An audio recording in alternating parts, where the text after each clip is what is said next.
although record players are often viewed as an antiquated form of technology from the 70s or 80s, there's been a resurfacing of it lately due to an increase in hipster culture, let's call it that way. So essentially a record player does the exact same thing a CD would. It serves for music. You can record and play back music off of it. The technology behind it's just a little bit differently. So record players have grooves in them, and essentially what that would do is that the grooves are the main mechanism for storing and the playback of the music that's recorded on the record player. The way the way records are made is that they are mass produced. So they are made in studio first, where they're recorded on a lacquer, which is also known as the master recording, which is a bigger version of an actual record that is also made out of a different material, which is weaker. So as the band plays and they're recorded live, all the sound from the instruments is etched into the lacquer, and then once they're done recording, the lacquer gets shipped off to a production company. What the production company then does is that it takes a mold of the lacquer, and it's essentially the inverse of the lacquer, so instead of grooves, it would have ridges that go up. The mass production company then takes the actual records, presses them from the mold that was made from the lacquer, and then they're ready to be packaged and shipped off to be sold. Then comes the issue of playback. Playback, like I said, from a record is similar to that of a CD, but it's a little bit more analog, so essentially the opposite of digital, which is exactly what a CD is. It's a little more mechanized and less electronic than it should be.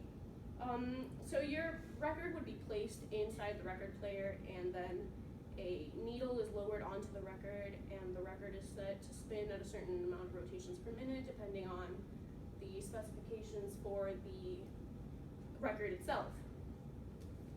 So what happens in an analog, so there's two different types of record players. There's a completely analog record player and a record player that has an electronic amplifier.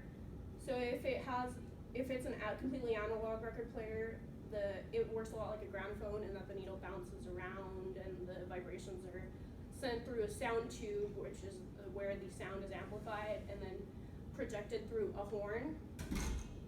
But if the record player has an electronic amplifier, things get a little bit more complicated.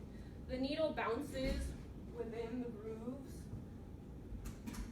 This can be seen when this image loads. But the needle bounces within the grooves. And then within the stylus, which is the main component of the needle, so that would be the needle. The stylus is the thing just above it, and these are the grooves of the record player. So the needle would bounce through there, and then there's a crystal inside the stylus that is not connected, but like really close to a metal bar. So the needle moves the metal bar, and the metal bar moves the crystal, and that creates an electronic pulse. And that pulse then gets sent through the amplifier.